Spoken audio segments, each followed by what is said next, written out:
Hey everyone, welcome back to Bachelor Happy Hour. I'm Joe. And I'm Serena. And we are here today with one of Joe's Final Four men. Jonathan is here. Jonathan, you are in. So before every season, Serena and I pick our Final Four guys just based off of headshots. We're kind of inconsistent with it, to be honest. But this season we picked just based off of headshots. And you're one of the guys that I picked.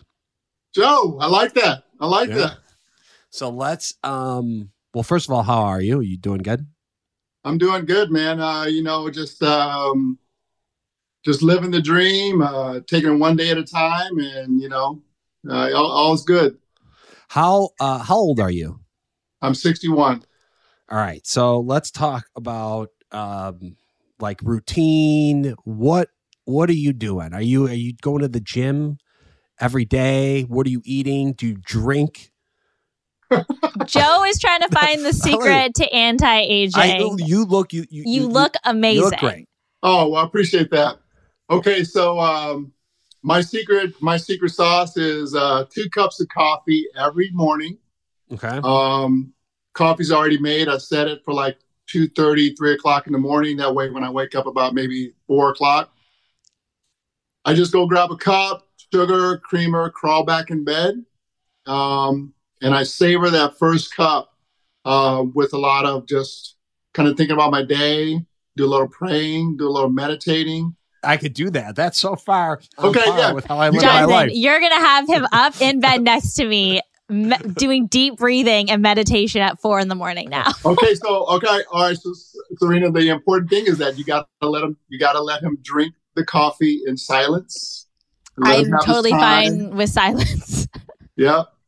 Yeah. So, and then as far as working out and stuff, I try to get to the gym, 3 to 4 times a week. I do 5 sets of 20 reps with incremental weight. So whether it's my chest, my arms, nice. Kind of like ignored my lower part, my legs. And so I need to focus on that. But yeah, that's kind of what I do. You're skipping leg day, Jonathan. No. I know. I skip leg days are tough. And so, so I'm paying the price because I get a little lower back pains every now and then, and my core could be stronger.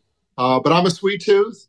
If you put a dozen Krispy Kremes in front of me, I'll eat all 12 just like that. Creams are, yeah. So will I. The secret to those is I had a friend whose dad worked in like corporate for Krispy Kreme. And I guess if you put them in the microwave for 10 seconds, they come out the exact same consistency as if they were freshly made in the store. So when it's such a random fact, wow. But when I was on the dance team in university, we used to do Krispy Kreme fundraisers because we had this hookup, and we would take the box home and we would put like one at a time, 10 seconds eat, 10 seconds eat.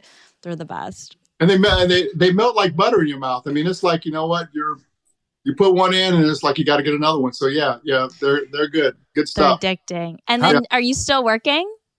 Yep, I'm still working. I work for kind of a consulting company, kind of in the shipping area. A lot of materials, books, and things like that. So yeah, still working, and I'll probably be working until I've got my daughter's 16. My son is he's in the 7th grade. So my plan is that I'll continue to work until they both have are kind of on their own path and doing their own independent thing. How do your kids feel about you being on the Golden Bachelorette?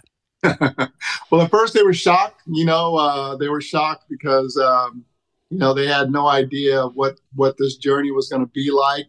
They just know that it was a TV show, and thinking that I was going to be on TV was a shock to them. But they're super happy, super ecstatic about it. My daughter, my 16-year-old daughter, of course, she's a little, she wants to make sure that I'm not going to do anything crazy on TV that's going to embarrass her in front of her friends and things like that. And my son, he's just a really thoughtful little guy. He's giving me some good feedback, like on some of the pictures, hey, he'll say like, Dad, you look so handsome. And he's really proud of me. They're both proud of me, and they're both happy about it. So. Oh, that's so nice. Yeah. How did you get on the show? It was just something that just kind of came out of the blue. A casting producer kind of reached out through one of my social medias and saw some pictures of me, and kind of threw the idea out there to me, and I was shocked. I was like, I mean, this was a point where I was like, okay, well, I'm like the golden bachelorette. I didn't think about my age at the time, but I was like, there's no one that's going to be on the show that I'm going to be interested in because everyone's going to be older. And and then it made me realize, it's like, well, wait a minute, Jonathan, you're 61 years old. And then I related to Joan's story of she's 61.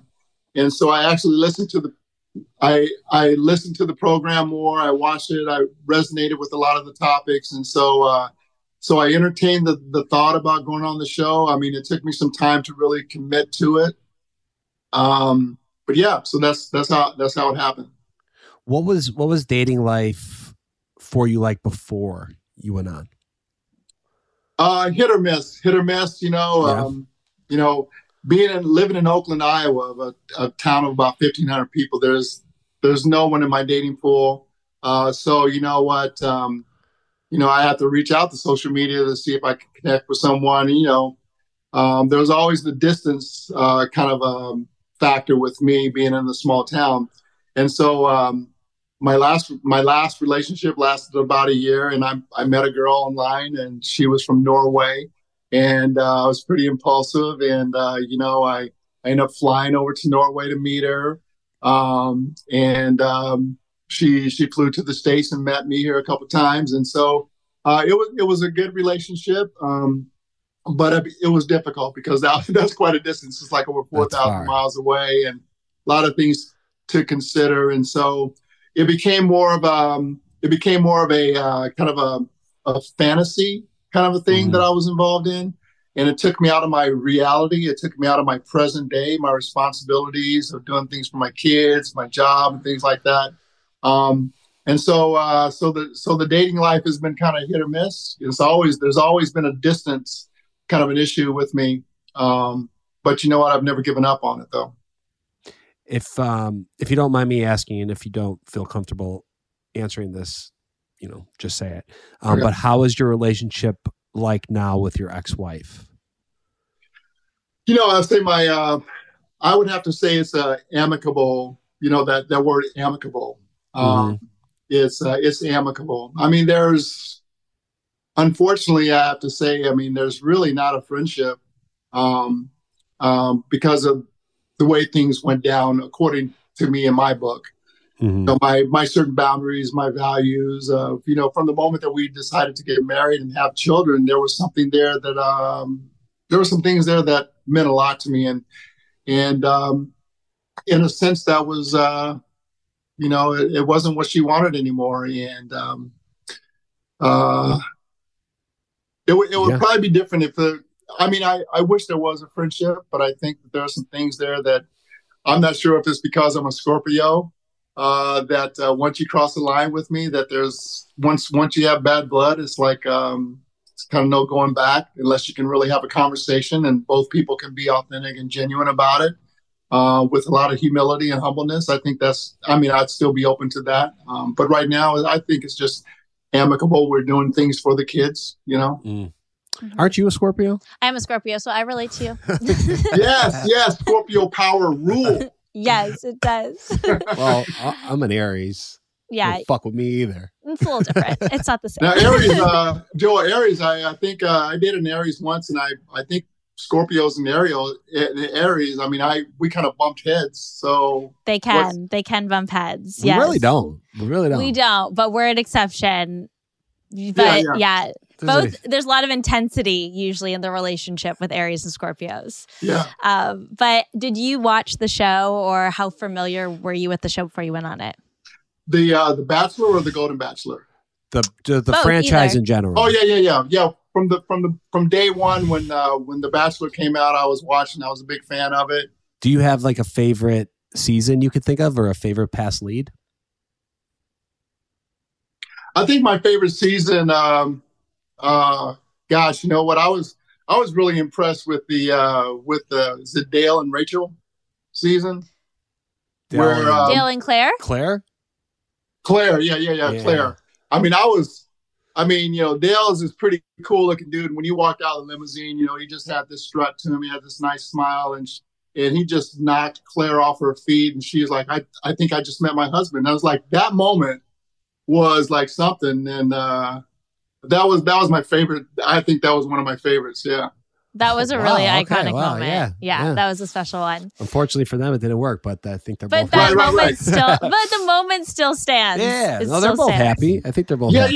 Yeah. And you know what that was my whole thing, like with the blindfold, is like I believe in love at first sight. And so that kind of moment is like, that's what I was like envisioning, that if Joan and my eyes met for the first time and we had that kind of connection, that's what I was looking for, because that's a very powerful first moment between two people. When you feel that, it doesn't have to be, forced or anything like that. So that was one of my favorites. I like that. I like that moment inspired your entrance. Yeah. I've been on the hunt to curate my perfect capsule wardrobe, and spoiler alert, it's from Abercrombie. Every capsule needs a staple pair of jeans and Abercrombie's low-rise baggy good quality coats to uncover sinister juggling act that parenting can be at different stages, such as happy hour. Nutrafol.com. And she has a type of woman that you usually date. .com promo code happy hour. That's Nutrafol.com promo code happy hour. Do you have like a type? Is Joan similar to the type of woman that you usually date? Yeah, I mean, she's blonde. She's got the tall, thin frame, sparkly blue eyes, great smile. And she has a certain sense of grace and classiness about her. So that's kind of like my style. So going back to that moment of stepping out of the limo, what was there a spark between you and Joan immediately? Did you feel that? I think there was. When I from the moment I got into the limo, I put the blindfold on because I didn't want to see the ride up there. I didn't want to see Joan. I didn't want to see Joan as the limo pulled up. I mean, I was completely blindfolded on the ride to that moment.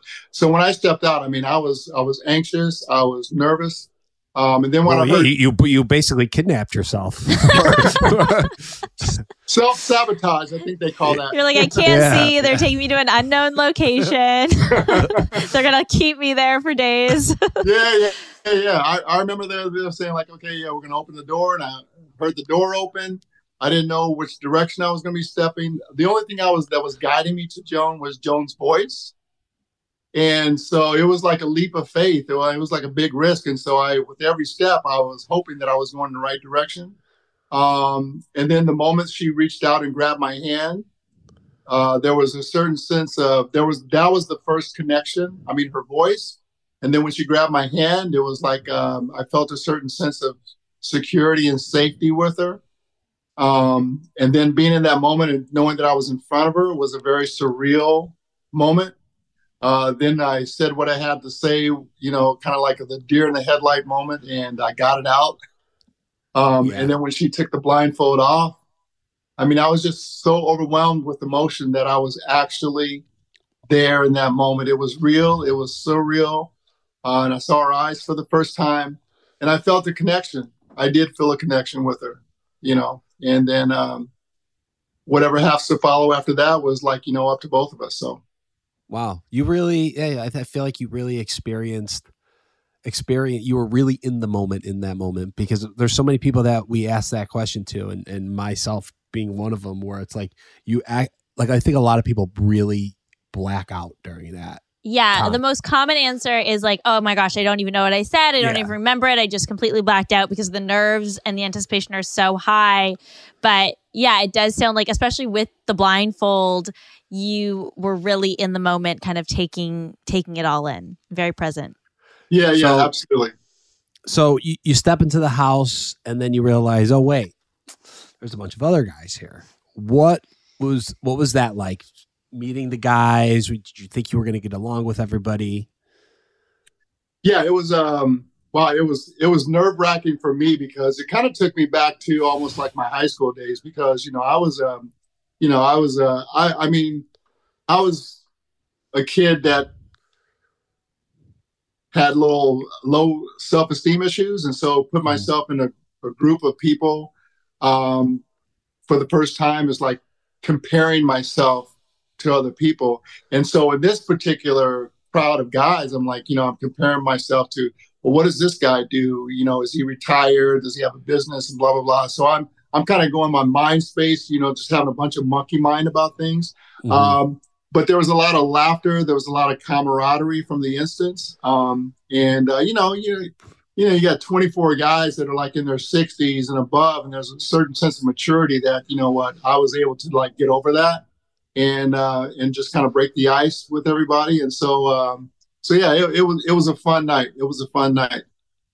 Were there any guys we see Keith gets the first impression rose? Were there any guys that you thought stood out their relationship with Joan that made you a little nervous immediately?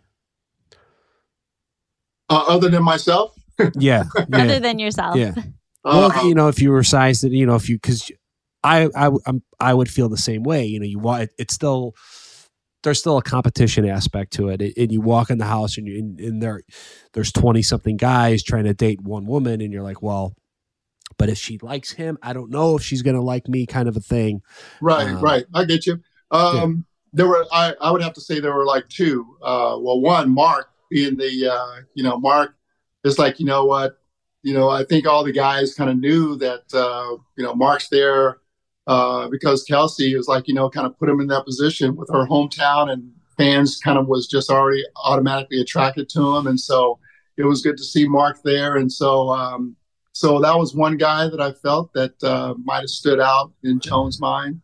And then the other one was Pascal, because Pascal has got the French accent. Yeah. And then this whole demeanor is like, okay, well, what is she going to be attracted to an accent and, this kind of flamboyant personality. So those were the couple guys I would say in the beginning that I thought probably was going to catch Joan's eye. Were you making Pascal smoothies? Did you stick to that? No, no, not me. I'm not the one. I am not the one to do that. Pascal's like, there's no one working in this house. Well, the other guys, they'll be working for me now. Right, exactly. I mean, that whole personality of being high maintenance, was like 100% Pascal. That's for sure. It was entertaining. Can say that. It was very entertaining. Let's go to the prom date. You obviously shined on that date. We saw you won prom king with Joan, which was an amazing moment. We also saw that you didn't go to your prom. What did that date mean to you? It seemed like it might have been kind of a healing experience. Yeah, it was definitely a healing experience because back in high school in 1981, I had the courage to ask a girl out to prom. Prom was a big thing, a new experience, first time experience, and I had the courage to ask, and it was accepted. And so I felt accepted, was excited about going. And then like the week before the prom, she decided not to go, and that just crushed me. And as I said in the show, it's like, 43 years later, I'm going to my first prom.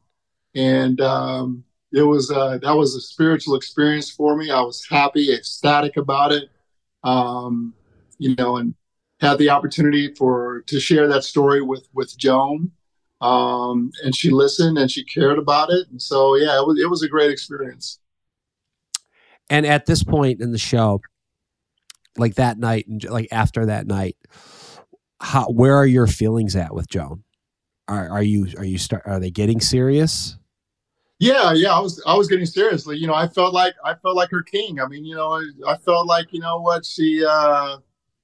she validated me. She made me feel special. To be chosen as the king, over all the other guys that were there on the date, because, everybody was there dressed up in their best gear that we had to choose from, doing all the dance moves. Everyone had their chance, a little one-on-one time with her, whether it's taking pictures with her or holding her hand, taking her out to a game. And so what I had to say with her resonated with her. And when she said my name, I mean, that just, oh my God, it still makes me a little emotional when I think about when she said Jonathan. Yeah, it was a beautiful moment. I was really happy with that.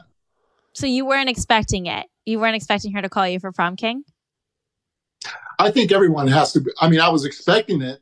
I think probably each of the other guys was probably expecting it, but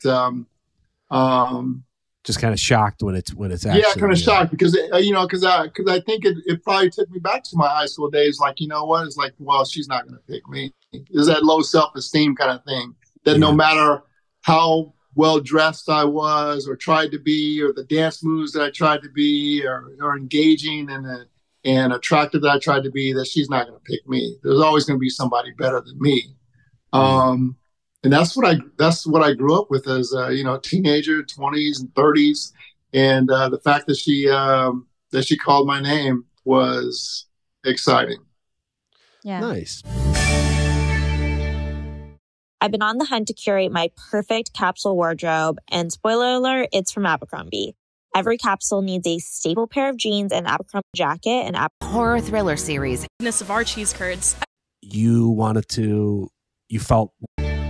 All right, so let's jump to the current episode, and you are the guy that gets a one-on-one, and we see you're a little upset because you felt more comfortable going on the group date, and I think it's your nerves of potentially going on the one-on-one date with Joan and potentially going home from that one-on-one date.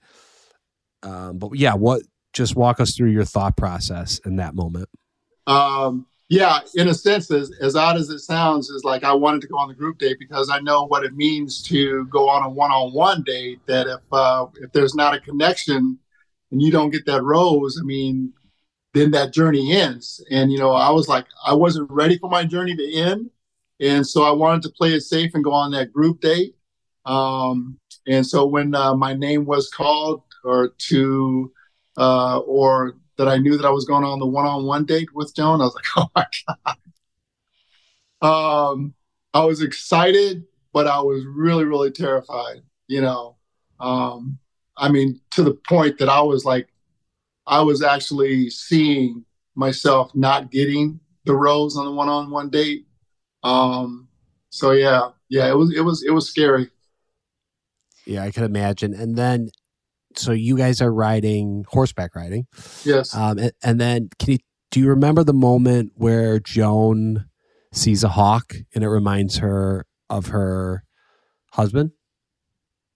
I can faintly remember that because I mean there was just this open territory of all this beautiful landscape, and I'm trying to keep up with her on my horse, Yeah. For some odd reason, I didn't know whether to kick my feet, the horse on the side, to get him to go a little faster, but she had the lead. So, but I do faintly remember her saying something about a hawk, and those little moments like that. I think at that moment, I was just caught up in the spirituality of that. Mm-hmm. Of that experience, because it was just so open. I have Native American in my background, Chippewa and Ojibwe, Blackfoot on my father's side, and so those little symbols of like a hawk, and actually too on the ride there, once we got into that area, I remember my head was kind of pressed against the window, just looking out. And this dragonfly, like, just came out of nowhere, like hovering on the outside of the window, like looking at me, like, who are you? Why are you here?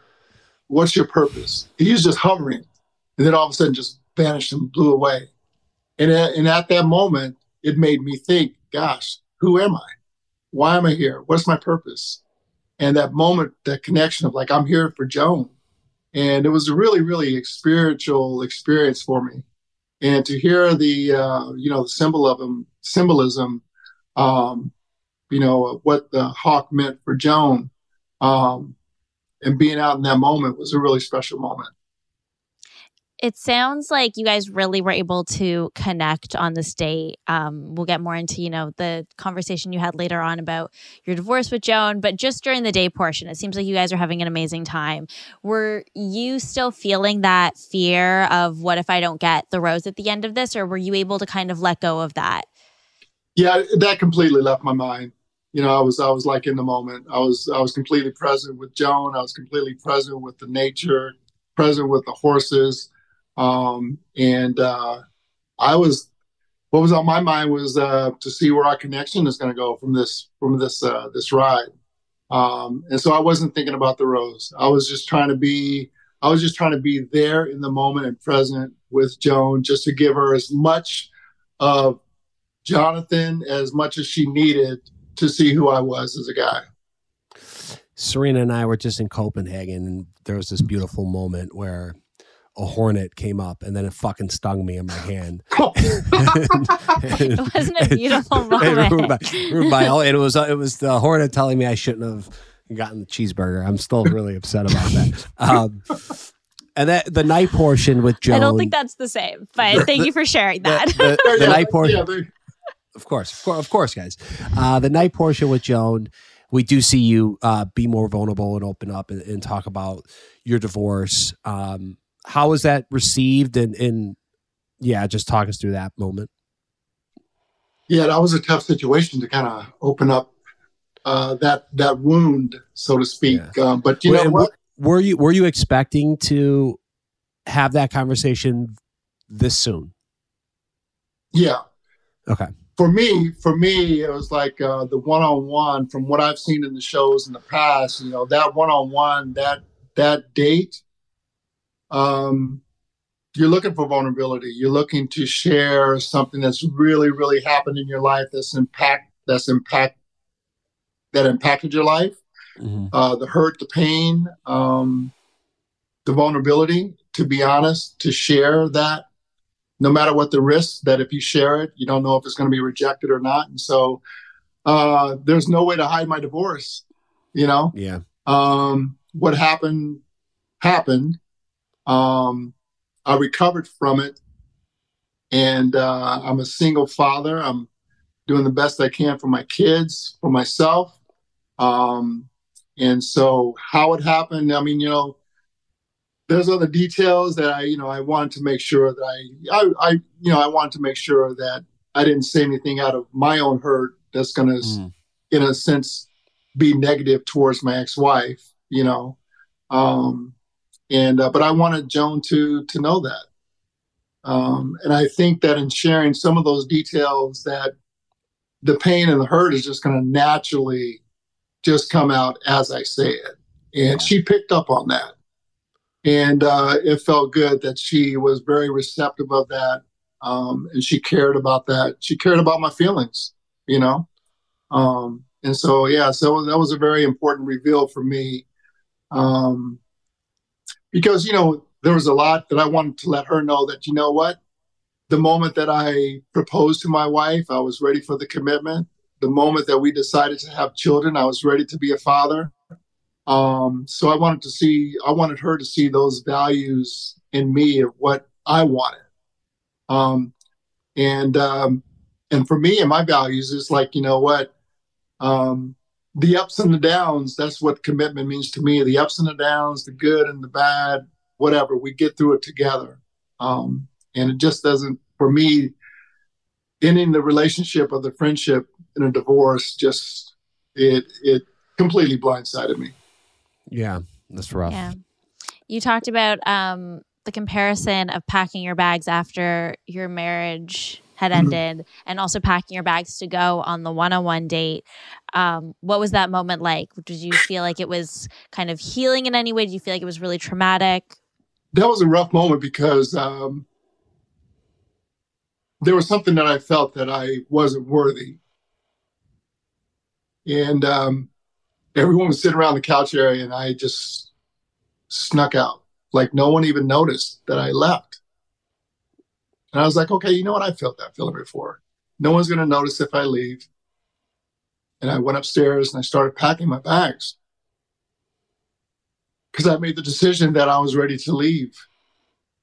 And the moment that I unzipped my suitcase, it was almost like I opened a wound in my heart. And it brought me back to the divorce, where the moment that I had to pack my bags and get out of the house was that feeling. And in a sense, I was unzipping my luggage to pack to get out of the house. And if you don't want someone to see your hurt, they're not going to see it. So, yeah. So, yeah, I'm thank you for bringing that up, because that was because that was a very important moment for me. Yeah. I feel like your journey, like, this has been, to this point, has been a roller coaster for you. And then receiving the rose after your date with Joan, did that validate your feelings? And did you feel like this could actually be my person? Or at the very least, a sense of acceptance from her? Oh, yeah. Yeah. Totally validated. When I got the rose after all of those emotions and things like that, it's like, you know what? I said to myself, Jonathan, it's okay. Whatever happens after this point, it's okay. You got the rose. You know what? She sees something in you. She cares about you to keep you. So at that point, I was like, well, whatever happens, happens. I felt validated, and I was going to be okay with whatever outcome happened. So. Mm-hmm. So at the end of the day, you were happy to not be on the group date. Oh, yeah. Absolutely. I still wanted to go on that group. You would have did great on that kickball date. Well, you know what? From what I've seen, I'm glad I didn't go, because if I would have pulled a hamstring or crashed, my face in the ground, something like that. Yes. Horseback riding's a little more romantic and comfortable. You won this episode. That was the one to get. Okay, we're gonna play a little game. Uh-oh. Rapid fire. Get to know me with Jonathan. Uh-oh. First thing that comes, just easy questions. Fun questions. First thing Nothing that comes to your mind. Rapid fire. Uh-oh. All right. What's your favorite food or cuisine? Steak. What's your go-to comfort movie or show? Judge Judy. What's one thing you would tell your younger self?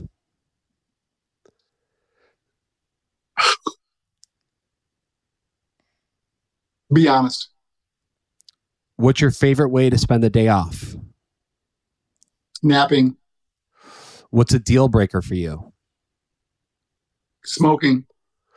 If you could have any superpower, what would it be? Flying. What is your go-to drink at a bar? I don't drink. But what? You want my go-to drink that I did drink? Yeah. Sure. Okay. Grand Marnier. When did you stop drinking? 21 years ago. Okay. And then, so if you were to go out for dinner, what's your drink of choice that's non-alcoholic? Coke with a wedge of lime. What's the best concert you've ever been to? Prince. What's your go-to karaoke song? Oh, God. Ay. Under the Bridge by the Red Hot Chili Peppers. Oh, I love that song. What's the most adventurous thing you've done?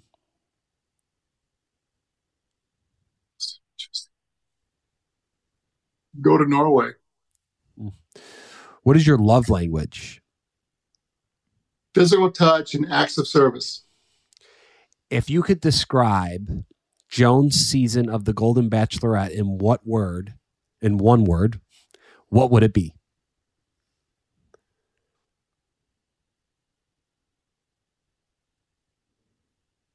In one word.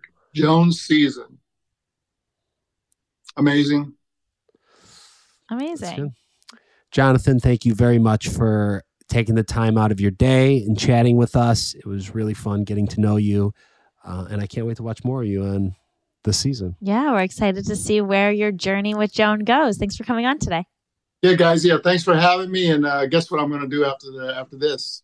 One of my favorite things that you just asked. I'm going to take a nap. Nice. Good for you. There you go. You deserve it. And to all our listeners, thank you for tuning in to Bachelor Happy Hour. and make sure you download and subscribe. We will have more recaps and exclusive interviews of Joan's season of The Golden Bachelorette coming your way. So thanks for listening. Bye.